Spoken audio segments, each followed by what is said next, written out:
going to go to the dealer, I'm not thinking I better get the paint protection. I'm thinking, okay, there's 4 models in that range.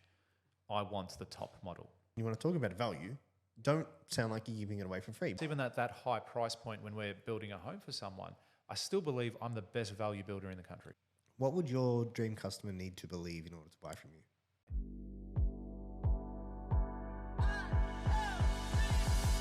All right, welcome back to the $1 Million Days podcast. My name's George Passos. I'm Robby Choucair. Great to have you here. Thanks for joining. All right, today our focus topic, not that we ever stick to it, but we wanted to talk about, well, it came up because we were like, okay, how do we really provide value on this? And then we're like, well, let's talk about providing value. Absolutely. So making sure that, you're giving exceptional value to clients, to people in your life, what you need to do in order to deliver that. So how do you define exceptional value? When value exceeds price, people make decisions. So I always sort of live by that notion whenever I'm doing a tender or whether I'm giving someone my time to give exceptional values so that they leave a better person or they buy my product. Yeah, one of my favorite sayings is people make a purchase based on a prediction of future value. Yep. Yeah. And then what's the best way to allow them to predict future value? Give them value up front. Yeah. Give them value for free. And if you're one of those special pancakes who can't give value for free, get your shit together. Special pancakes. I haven't heard that and I like it a lot. Get your shit together and give shit away for free. It's one of my favorite things. I learned it from Alex Hormozy, actually. Yep. He's big on that. I don't like the word free. Give it as a bonus. Yeah, but you are giving it for free. But do you know what I mean? For semantics. Yeah. Really. You are giving it for free, but yeah. Oh, that's another thing. That's a great thing. Don't, when you want to talk about value, don't sound like you're giving it away for free, because the reality is it devalues it. Yeah, but it also devalues devalues your product or what you're giving away. So if you're giving it for free, what's it mean to me? Yeah, but it's about how you position it. Yeah. Right. And we do a lot of like we talk about providing value up front and giving away things like that. The term free can attract some people. Yeah. It can also tight asses. We're talking to you. Yeah. It attracts tight asses. But look, speaking from a marketing perspective, it also works in copy. Yeah, 100%. When you see the big words in yellow or black or red or free, it says free. You're like, all right, cool. This is maybe the thing. And if people... Interesting you bring it up, because we're actually testing this at scale now, right? Because we're doing a front-end event that is free.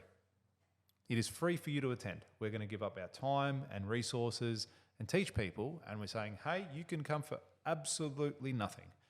And there's also an option to buy a ticket too, because some people also like to pay. Yeah, well, there's both. There's always people who will take the cheapest option, and there's always people who will buy the most expensive option. Which one are you? Me, I'm somewhere in the middle. Yeah. I usually don't. Depending what it is, I try to get the best one. In most cases. Yeah, like you'll always buy the highest ticket. So generally. When you buy the paint protection, everything, you're like, yeah, I'll take the paint protection. It's not so much that, I mean saying the best model in that range. No. Do you know what I mean? Like, so you're not top. Well, the other things are just bolt-ons. But that's the highest. No, but if I'm going to go buy a car, for example, yeah, the paint protection isn't necessarily the best part of the car. Like if I'm going to go to the dealer, I'm not thinking I better get the paint protection. I'm thinking, okay, there's 4 models in that range. I want the top model. I see the value in getting the top model from a resale point of view, from a feeling point of view, from an emotional point of view, all that sort of stuff. When I go to an event, I'll always look at the best seat in the house. What's that going to cost me? What's that going to get me? Where's the value? So if I spend $2,000 to sit at the front of the room, what do I get? Do I get a meet and greet? Do I get a handshake? Do I get a book? Do I get a comfy chair? What do I get?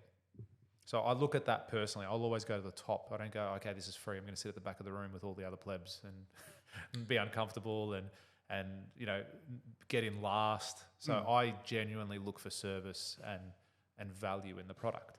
So in order to convince someone like me to pay $2,000 for a ticket, what value are you adding to that ticket or to that deal?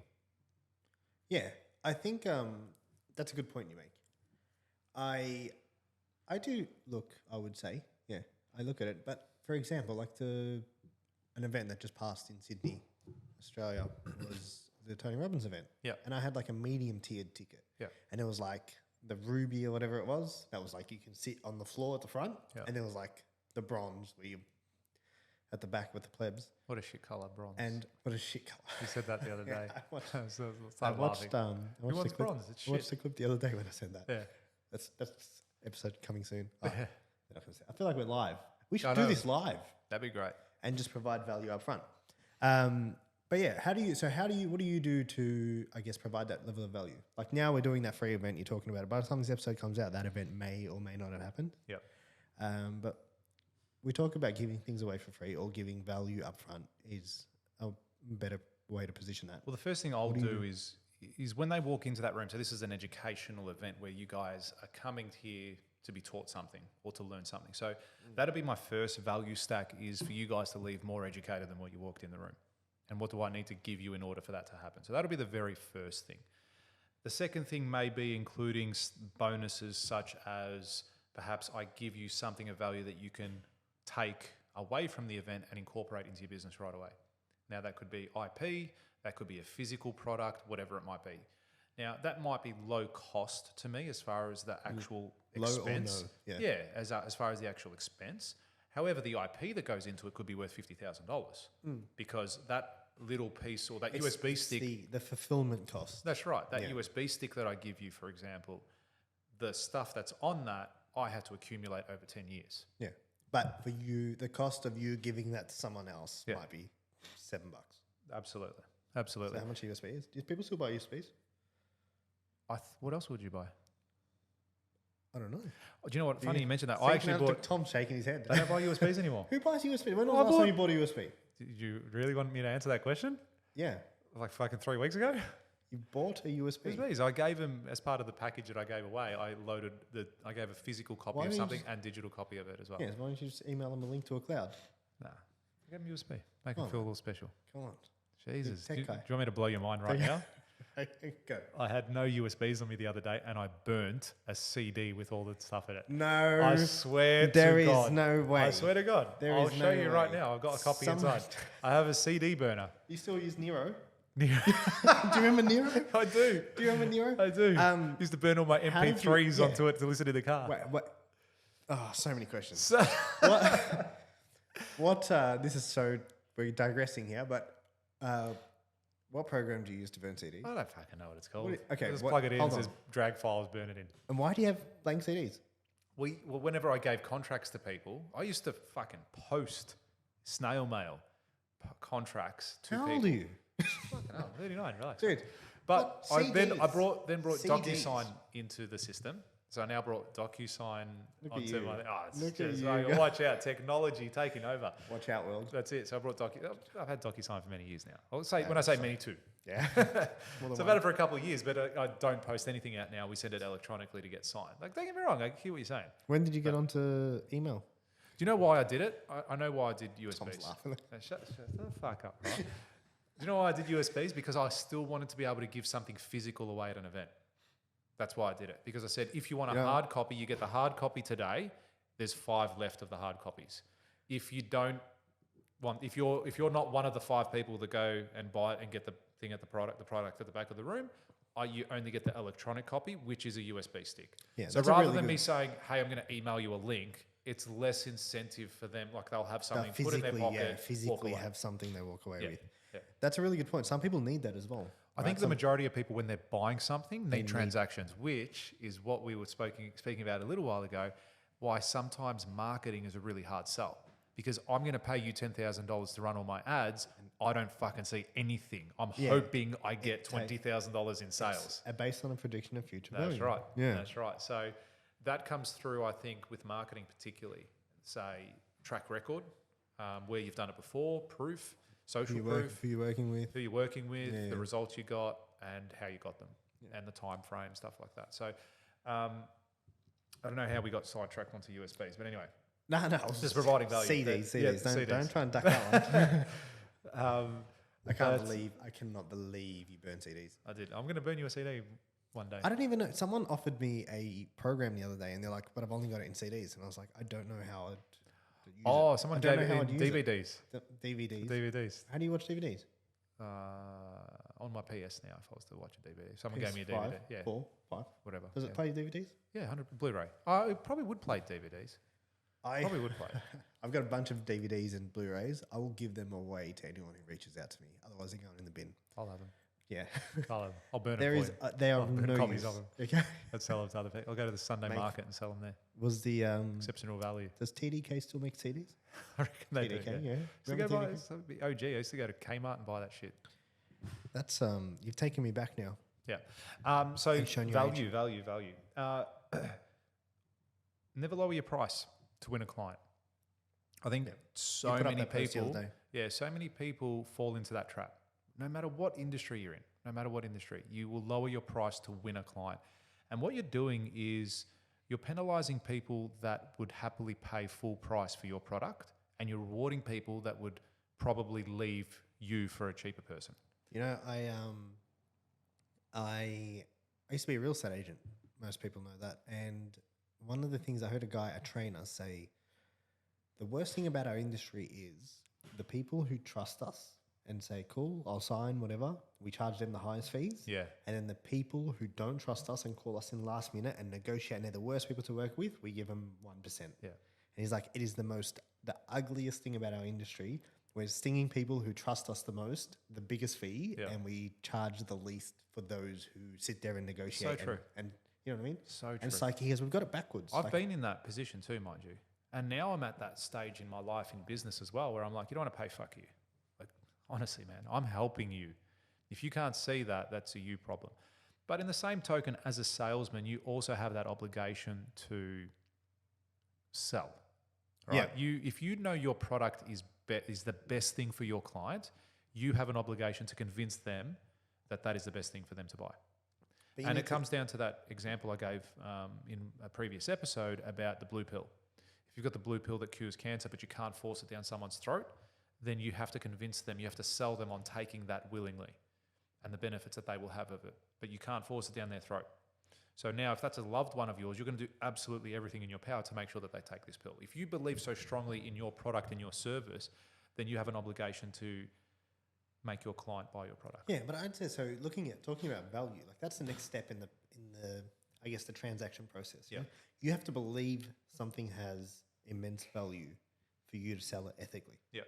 So- Yeah, absolutely. Yeah, 100%. because then if using that same analogy, you know for a fact that this pill is going to cure someone you care about. Absolutely. You're It's not gonna do snake oil. everything It's not possible. snake Yeah. oil. It's definitely something that you believe. I believe in every product I sell, Yeah. whatever it is. And so I you should. And if wholeheartedly you believe don't, in it. practice and get better and get good enough to the point where you believe in it. That's right. Fill the gaps. Or add more to it so you go, yes, I would pay this. I would sell anything I do to my grandmother. So you- But I'm being serious. If she wanted to be the best builder in the country, I'd say, cool, come do my program. yeah. Right? So, but if I have that level of conviction to be able to sell it to someone I know and care and love about, Yeah. how Because would you I know it's a not- good deal. You know it's a good deal. 100%. They're going to benefit from that transaction. Yeah. They'll be better as a result of that. So why wouldn't I want to give that to an absolute stranger or to someone that's interested in buying my product? I would. And I had the similar conversation today with some people. They're like, oh, great, we can get some more people to your event. We'll give you tickets away for free. I'm like, no, don't do that. I don't want you to give my shit away for free. I want them to pay. They need to pay because when you pay attention. Yeah. All right. So I said, no, make sure they pay because that way they've got a level, and it's only a small price, but that way they've got a level of obligation to show up, not just turn up or not just rock up at all. They got skin in the game. That's it. So you just need to look at your product or your service and go, well, what's a low cost thing that has a great benefit to my client or to a potential client that will then convince them to buy. Yeah. And when you're doing like a lot of thing with marketing online as well, which is where we specialize in, and we talk about lead magnets, you know, or giving things away for free, like trying to attract people. Make that shit good. You know what I mean? Like genuinely give something away for free that is of good value. And you nailed it before when you said something that's little to like cost you little that you can add, that like a USB. Cost you, go back to that. How much did that cost you? You didn't tell me. $6.99 each. Each USB. Yeah, How for a big 16 gig, I think it is. I think that's the smallest you can get these Haven't days. they always been that price? $6.99. Something like that. Were they cheaper? I think that's pretty cheap. They were more expensive. Yeah, I think so. Okay. Shows you how many USBs I've used in my life. But yeah, like that's say $7 to provide someone with, I think it's a $10,000 Yeah. value proposition. Yeah. Yeah. For the value of the contents that's on Yeah. there. Yeah. You can give away, or you can charge them $7 and cover your costs, and Yeah. it costs you nothing. But the whole thing is you're giving them something of higher value for little to no cost up front. And what that does is it actually builds trust. You know, one of my favorite things someone taught me once was like, provide so much value that when you tell them your price, like you say, yeah, and it's 100 grand to have me. Oh, thank God. I thought it was going to be 10 mil. Yeah. You know what I mean? Like you provided so much value up front that they expected you to be all the way up here. Yeah. And now that you're here, which is still high, like you've still got a premium, you're still way Ahead. cheaper than they expected. Yeah. The funny thing you said the other day is just give someone a price that you can give them without cracking a smile. Yeah, And that's I Dan love Kennedy. that. Yeah, That Dan was Kennedy's cool. one of Dan Kennedy's. That was sick because I just want to go. I was like, how much is this? Yeah, it's 1.4 million. I can't take you seriously. But yeah, he says charge as much as you can Yeah. without cracking a smile. But here's the thing: you'll never crack a smile if you genuinely believe you're offering value. You're That's not going to be right. like, "Hey, it's $5,000 a month to have us." And you know what I mean? Like you're not going to laugh. You're I not do gonna this crack a every smile. day. I mean, whenever I submit a tender, they're in the millions of dollars to a client, and I'm like, cool. How much is it? It's like, Imagine you started $6.7 million. giggling. Imagine you started giggling. Yeah, exactly. Far out. Yeah, but even at that price, even at that high price point, when we're building a home for someone, I still believe I'm the best value builder in the country. So how do you provide that value to the client? Specifically They've for signed that, with in you that now. space. Yeah, they've signed with you now. How do you provide that So additional for myself, value? when we're on sites, for example, a lot of the time you'll get a set of drawings which stipulate a design intent, but what's drawn and what's possible to be built are very two different things. And I love using this analogy, and shout out to all the architects out there. It's like, just because you draw a 5-legged dog doesn't mean I can build a 5-legged dog. You know what I mean? You've drawn some pretty pictures and they're like, oh, how does this work? And you're like, oh, I don't know, it just looks nice. Well, mate, I can't fucking build that. It's not possible. You need to move shit around. You need to change it. You need to do X, Y, Z. So a lot of the time you do get that scenario happen. And also, even with documentation, say from a structural point of view, the engineer will draw something with his interpretation of how it's going to work. But when you get on site and actually build it, it doesn't work. So sometimes we need to either put more members in, structural members, additional material. And a lot of the time, I won't necessarily go back and charge a client for that, even though I could. Because I've got enough money on the project, I don't feel the need to penny pinch. And say, hey, you got to pay me $150 Here's because an I have to go extra buy $20 timber. here Like, and it's not, $40 there. It's not worth it. Yeah. If I'm not making enough money where I can't absorb that into the build, then I shouldn't have won the job in the first place.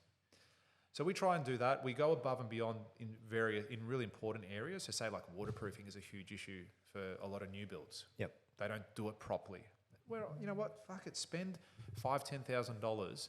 Whatever you need to do, get the thing done above standard. Doesn't have to be at standard. Because it helps me in the future when I don't have to return back 3 years later and fixing a waterproofing leak or an issue with it. I can just sort that out. People think so short term. They do, very much so. Yeah. But it's very hard to communicate that up front. Oh, this builder said he's going to do the same thing. This person said they're comparing you. You want to try and move away from just being compared on price. So it's not just that one thing that you do at the transaction point of selling at someone. It's everything you do beforehand as well. So building brand. Okay, I've been building brand for years, but I use that as a tool to create credibility and say, yeah, well, we've been featured on these platforms. On TV, I've been multiple times, and we've shown all our homes through the projects, through the people through the show on TV. We've shown credibility as far as the type of projects that we can do, the complexity of the jobs, the finish of the jobs. So that's one aspect. The next thing is when they're coming through the door, I establish myself as the expert. I make sure that they're working to my processes, to my tune, not the other way around. Too many people, and I think this is evident in every industry, they have the client as the prize. They put the client on the pedestal. Whereas the way that I look at it is I'm the prize. Like you get me, you won. You're lucky. You are one of the luckiest people in the country. You have got me as your builder. Yeah, I know. But see, that's like you talk about, but that's on the brand aspect, and I 100% agree with you. Like one of the most difficult things in business is saying no to the wrong people. Yeah. saying no to the wrong clients. Do you know what I mean? And seeing yourself as no, you get me. Like I choose who I want to work with. That's right. And you get me, and But you're up. You're valuing yourself. Yeah. So that's great. Like you said, when you say that to me, say, hey, I want you to do my marketing, you're like, oh, well, if I can fit you in, let's see if you qualify. Yeah. Fill out this form. Let's see It's if you qualify for us to be able to take you on. You need to be turning over $10 million before we can consider. You need to be able to spend $60,000 a year before we can consider taking someone else like that on. Are you in that space? Oh, yes, I am. I really want to work with you. Great, because we only work with the best. So already you're going, like you're creating that. You've elevated your 100%. brand instantly. That's exactly right. So we do a similar thing whenever I'm dealing with clients. And it's not to trick them or pull the wool over their eyes. It's there to provide exceptional value and so show you why we're the best. And then you can add other stack-ons like, excuse me, other stack-ons like, say, for example, an extended warranty. Doesn't necessarily cost you anything, but gives reassurance to your client. Yeah, or a guarantee. Guarantee. You've done that before. I've seen you do it. Yeah. Where you come in and say, you know what? If I don't get your results in 90 days, I'll work for free until you do. Yeah, but you know what? I do that in very particular cases. Yeah. Yeah, that's right. It's not. And I'll it's not do in that every once instance. I've looked at the business and I'm like, this is a good business. Like, this is a good business. You've got a great offer. And I genuinely believe that if we work together, I can deliver. Well, you said that recently with one of the clients that you were looking at signing on, a clothing brand. And you go, if they invest 3 months at this price, their brand will explode. Yeah. Because you look at the product, you look at the service, you look at what they're doing, you look at what they're offering, you look at the market as well. Yeah. And you're like, hey, this is a good. But do you know what the downside is? There's so many people with bad businesses. Yeah, I had true. a mentor tell me, you should market for equity. And I'm like, dude, I don't want to, like, half the people that come to us, I don't even want to work with. Yeah. Like they've got, their offer is so bad or their business is so poorly, or what they're delivering, like they have something where there's a high need for it, but what they're actually delivering, like how they're fulfilling on that offer. You want to talk about value, like how you fulfill is everything. People buy based on a prediction of future value. If you don't, like if I spend $1,000 and then you give what you give me, I feel like I only got $200 worth. Yeah, exactly. That's freaking shit. You said that the other day with someone that came to you and said, hey, I'll give you equity in the business if you do this for free. And you're like, mate, you've got a business that's losing money at the moment. Exactly. I can't actually come in and invest in that. We'll give you equity. And I said, you're not making any money. Like, equity in what? Yeah. Like, you want me to I'll go build this business by myself. What do I need you? Yeah. Like, you're banking on me doing all this for you. Why would I do it with you? Why would I not just do it on my own? That's right. If I wanted to do that, you know what I mean? But, that you could be the turning point in their business. As far as if they were to sign up with you and invest in your product and your service, perhaps their business could start making money again. Yeah. So again, but you had to get them over the line and show them, hey, this, and this. Or you sweeten the deal and say, look, I won't do it like that. I'll do it like this. I think you actually offered a cheaper price, but a bigger portion of the pie if and when it takes off. Yeah. So there's like different sort of structures. So that's actually not. I guess it's putting skin in the game, like putting your money where your mouth is. It's almost like a guarantee. Yeah, exactly. Like if we don't do this, then you know what I mean? Yeah. If this, then that. If we don't hit the targets that we preset, then we'll do this for free. Or if we don't achieve what we said, then we won't do that. Or if you don't get, your money's worth, then you guarantee them a refund. Yeah. And sometimes there's things like that are needed because people need the safety net. Or sometimes, there's 100%. even people who feel like they need a deal.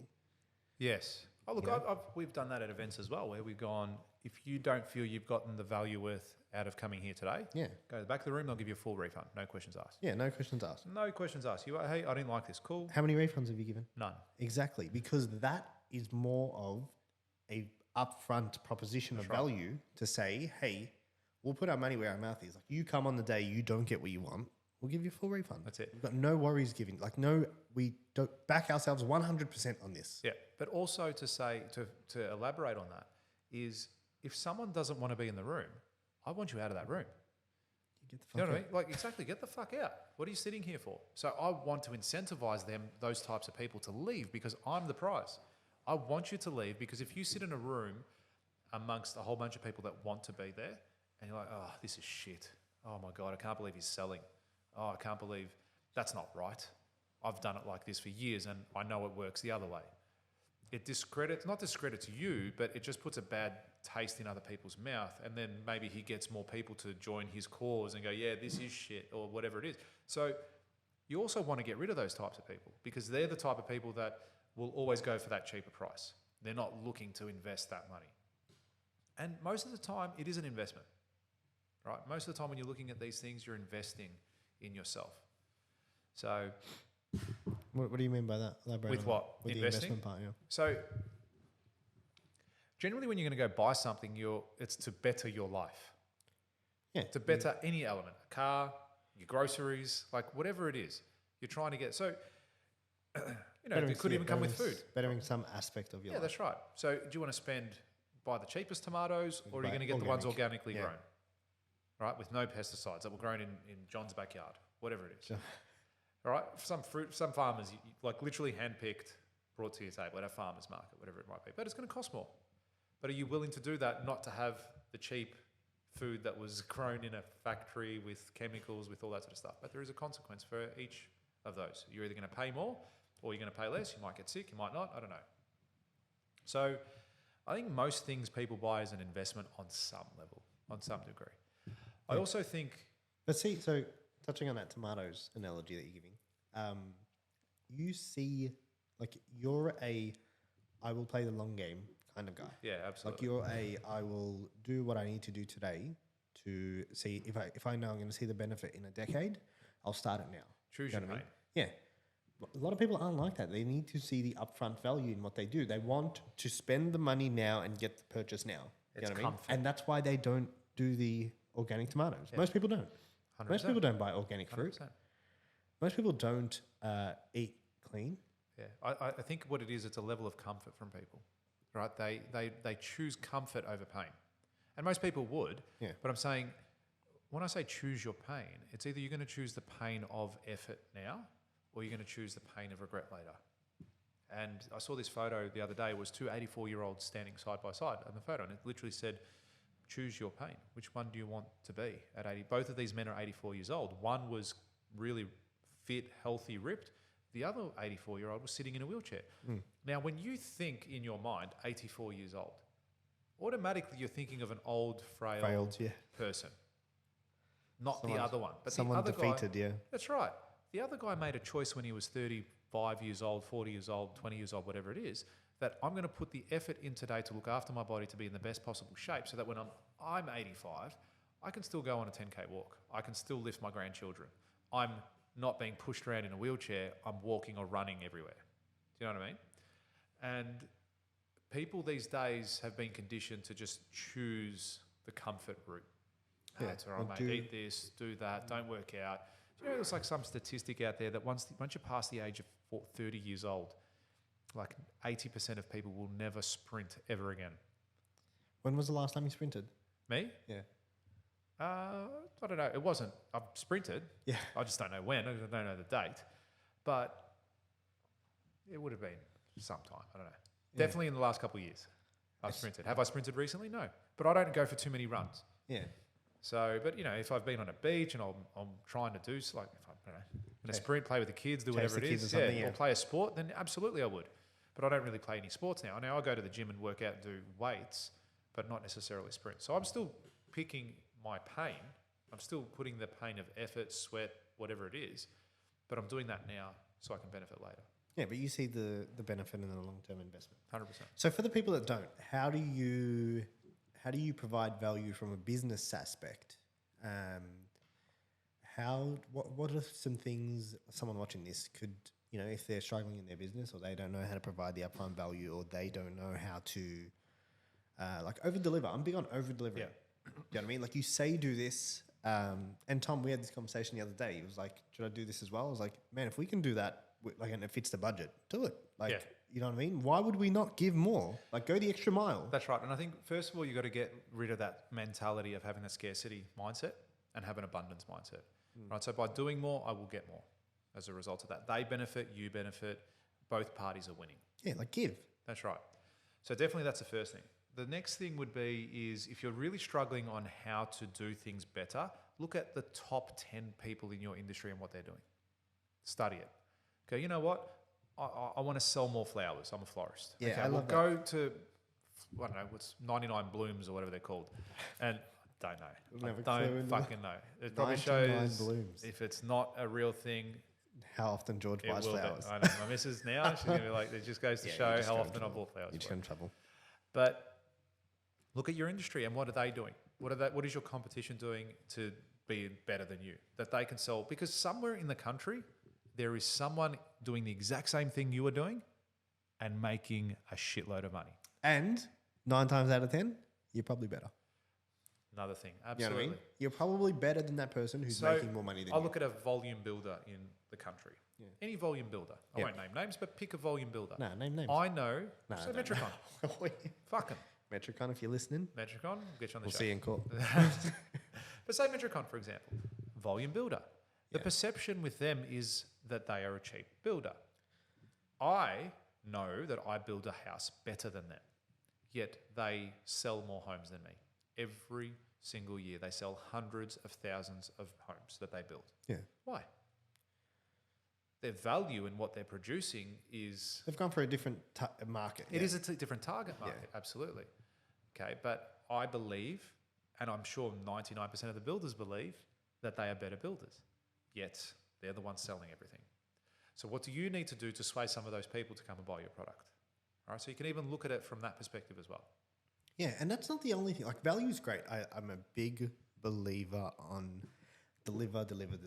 Like, and over-deliver, give more. You know, you said you're going to do this, do that twice. Like, you said you're going to, communication. Most people, once they buy your product, they never hear from you again. Yep. You know, and it's like, check in with them. Give them that update. Everyone, average industry update, they update them once a month. Update them 3 times a month. Yep. Why not? That's it. Have a weekly check-in. Yeah, have a couple of you know what I mean? meetings, Do have- something, over-deliver. Communication. That's it. Key, really key. I mean, even from, there's so many avenues you can go down. Like, if you really sat down and thought, how do I give a better product? You could be like, even from the perspective of, you know what? I'm going to document your whole build. So at the end of the project, I'm going to give you a video that shows your build from day 1 to the last day. Now, no one else really gives a shit about that, but they might love that. They might love to see that. I'll tell you one that I love. Imagine, so let's say there was no way you could not sell another one of your products to a single person other than one person that you're working with right now or the next person that's going to buy your product. Yeah. Okay? You're not allowed to do any marketing. You're not allowed to sell to anyone else. How would you treat that person? The only way, I forgot to add this in there, the only way that you can get more business is by them referring people. That's it. How are you going to treat that person? What are you going to do? How are you going to treat that client? Are you going to treat them like every other client? Probably not. You're probably going to over-deliver like crazy. And you're probably going to ask for the referral and you're probably going to do everything you can, like everything in your power to make sure That's it. that this person has the best goddamn experience of whatever it is that you do or buys the best version of your product or whatever it is to make sure that they push more people your way. And yeah, I love that concept because it makes you think of, okay, holy shit, I would do this, and this, and I'm not doing that at the moment. You know, I would probably communicate more. I would probably over-deliver. I say probably, definitely. Yeah. And you just go the extra mile. So quite often, the list, what you need to do is right in front of you. Yeah. That's the thing. You just got to uncover it. That's right. You've just got to spend the time and go, you know what could I do? What would I want to see? If I was a consumer, that's a great what question. would I want to see? What would I want to have? If for me to buy this product, to sign on the dotted line, what do I need? What would I want? Yeah. And then you can go, cool, I would give you this. I would want that. I would want to keep these things there. Right? Maybe it means you every night, every day, like I guess I just keep relaying it back to my business, but I say, well, maybe I go and cut the neighbours' lawns. Right? I get my apprentice. I say, cool, every 2 weeks, I want you to cut our lawn and the lawns of each house around our property. While you're building. While we're building. Oh, that's cool. Yes. Fucking just thought of it right now. Me. But you know what I mean? Yeah. Okay, so your build, because you can say to your client, say, look, this is going to be a real inconvenience. We are going to cut the lawns of everyone in the street, like around the Like five houses neighbouring around houses, it, whatever, the 5 neighbouring houses. We'll look after their nature strip. Okay, you're talking about something that is so Minuscule. minuscule in the grand scheme of things. Even if you build it into the build cost, once a month, you have your apprentice, which is going to cost you $30 an hour to cut the lawn. Apprentices get paid $30 an hour. Depends what year level they're at, but whatever. Whatever. Yeah. Okay. You think about jumping back on the tools? Considering it. That's it. It'll be a chippy. Why not? You'll be mowing lawns in no time. Yeah. But you know what? $30 a month. It goes for 10 months. So worth it. Costs you nothing. Cost you next to nothing. Costs you next to nothing. Yeah. But it won you the job. Yeah. And Right? it could Because you little things like that. So you could think, yeah, now they might not give a shit about the owners, about their neighbours. Right? But you say, no, we're going to do this anyway. And then you what? Maybe one of those guys becomes a client. Oh, look at that. Or the next time someone's asking them who they should build with, they're like, well, you know what? The people building next door, they actually cut our grass. Yeah. Like they just mention it, and they're like, oh, who? Oh, Pascon. Oh, cool. Let me check him out. How good's and that? you've just gotten potentially a new lead. That's it. From offering $300. something. Yeah, next to nothing. One of my favorite questions that we always ask our clients is, what would your dream customer need to believe in order to buy from you? Do you know what I mean? And is it like, what's that one thing that you need? Because sometimes you can provide value in areas that people don't give a shit about. Yeah.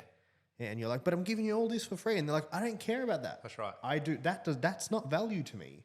Do you know what I mean? Like it's you're offering value, but if I've got all the money in the world and you're trying to save me money, I don't care. Yeah. Do you know what I mean? Like if What's I've the got- motivating factors? What's the motivating factor? 100%. You know what I mean? So what does that person need to believe in order to buy from me? I mean, And you then, could... Sorry, keep going. yeah, and then once you actually work that out, like once you're clear on what they need to believe to buy from you, like some people need to believe that you're going to deliver the best damn result. You know what I mean? Or that you're going to deliver on whatever it is that you've promised. And if you can show them that value up front, then they're going to make that purchase with you. A lot of people looking to buy are generally interested in two of three things, and it's time, cost, or quality. Quality, yeah. Right, so it's two of those things. They're most important driving factors. So you could probably even ask them day one. Okay, cool. Well, what's the most important thing to you for this project? Right? Is it time and quality? Is it quality and money? What is it? And then from there, you can almost determine what their core driving factor is for the build. So, and then tailor your offer compared to reflect that as well. Because as you said, some people might not give a shit about their neighbours. Yeah. They might fucking be annoyed. They might hate their neighbours. All right. So they're like, no, I want to piss them off as much as humanly possible. Yeah. But others might be like, yeah, absolutely, that's great. I know I'm going to be inconveniencing them for 12 months, so it'd be good to get off on the right foot. You know, I'm new to the area. So understanding what their core values are will definitely help you in your offer, for sure. But it's not always the easiest thing to do, because sometimes, what if you're in retail? You know, you're not going to be able to necessarily determine what that is, but then you can look at the type of people that generally Are you saying buy like your if people walk in the door? Yeah, walk in the door. There's a million different. Offer better customer service. Say hello, right. greet them, smile, have a good vibe in the place. And there's so much research on that, on the things that you could do. Oh my god, so much. Yeah. So there's if even you smells you can release in the air that Yeah, make yeah, people yeah. go, Anchoring, oh, cool, yeah. I want to do that. there is so much, so much you can do in that. But have a thing like build that into your team. You know, every time someone comes in, we say hello. Don't greet them. Don't ask them what's that thing. Do you need help? No. Yeah. Like it's automatic Change response. it. Exactly, change it. It's like just walk in and just say, love that top. Yeah. That top is sick. You know what? We actually have another one here, which is really good, which is just the same thing. It's like just give it to them. left So you brain, don't have to have it. Yeah. Left brain, right brain. That's it. You know, getting them straight into their creativity. Like today, you walked in, man, sick hat. Yeah. Sick hat. And That's then- cool. It's a little bit different. It's not the. That's not It's the not word the used. normal. Sorry. So that's not the word you used. No, it wasn't. I said, well, you're wearing it for context, and everyone not watching this on YouTube, which I highly recommend you do. Get your shit together and Yeah, watch it get on your shit YouTube. together. Fuck. What? You're wearing a Subscribe to the channel. Chicago Bulls hat, but it's pink. It's not. It's brown. It's brown. It's a pink Chicago Bull, Yeah, it's got a pink bull on it. but it actually looks cool. And Is that a thing? Pink bull? don't know. It is now. It is now. We've just is made now. it. There you go. But it looks cool. It's different. But if you were coming into my store and you're wearing a hat like that, I go, that's a sick hat, man. We've actually got some cool hats out the back. Check it out. You That's build it. And then just walk off. Oh. So you're not necessarily going, hey, how are you? Can I help you? Let me show you some of our hats. You're like, no, I'm good. You're just giving them a compliment, walking away. Like how you add your value I is think the so many key different ways. is it's really understanding what you're about. Hmm. You know what I mean? Like that's the biggest key. Because then when you know what people want, Like the reality is, what if you gave all your shit away for free? Would people take it? You know? As in, based off my belief of what the product? Yeah, or not just based on your belief. Like, would they actually take it? Like, is the product you're offering of value? Yes. If you gave all your shit away for free, would people take it? Yeah. They probably would. Yeah. So there is some need for what you're offering. Yeah. So just sit down and get a better understanding of what you do and why you do it and what the customer wants and what they benefit out of it. So here's Break the it thing down. with price as well. Sometimes, in order to get people to buy your product, you need to charge more. Yeah, sometimes I say that too. Sometimes you need to put up your price. Yeah, that's it. Maybe that's what the missing piece is. A lot of people are like, fuck, they're not buying enough of my product. Double it. Imagine that. Imagine someone goes, you know what? I'm going to, instead of charging $5,000 for this product, I'm going to charge 10. Yeah. And then you end up selling 30 of them at 10 grand because people go, wow, this must be good if he's charging $10,000 a month. I think most people, though, their biggest, the part that they fail in is they don't fulfill on the perceived value. Yeah, that's right. They don't fulfill, yeah. They'll be like, yeah, this is 10 grand a month. And then someone will come and they'll be like you look at your retention. If people aren't seeing value in what you're offering, they won't stick around. Yeah, you had that conversation with a client the other day where you said, it was, look, my intention isn't to have you here for 90 days. Oh, dude, never is. Yeah. They're the worst clients. Yeah. I hate churn. That's right. I absolutely hate churn. That's it. But he was asking, I can't remember the question he asked you, but he was like, oh, how do I know if this, and this? I said, mate, no, he was asking about the conditions. Oh, what happens here? What happens here? I said, mate, we'll work it out. Just say, listen, this isn't 90 days for me. This is 3 years. I'm not interested in 90 days. I'm going to deliver. I'm going to give you what you want because I want you around here in 3 years' time. Yeah. And to tell all your friends. Yeah, of That's course. the intention of what we want to do here. That's going the extra mile. That's it. That's going the extra mile. Very cool. All right. I think Awesome. that on that note, that brings us to a wrap. Say your thing, man. I don't know. One how thing, say you got to get it. You got to teach you some of the lingo, I reckon. Yeah, go for it. I'll try and I'll watch the podcast when you. That's it.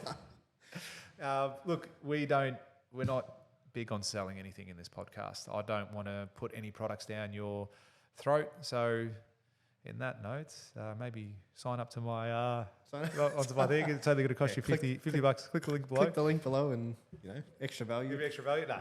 No, we're not about selling anything, and we never have been. We've provided value. This was free. No matter where you watched it, there is no way you got to pay to watch this. That is this such was a good free way. value. Such a great way to finish this. This was literally free value. Yeah. Like we just ran through a bunch of different things that we do, or a bunch of different things that we've done, or some of them we even came up with on the spot. This is a very off the cuff podcast. We don't have. Oh, phones on silent, please, mate. We don't have phones on silent.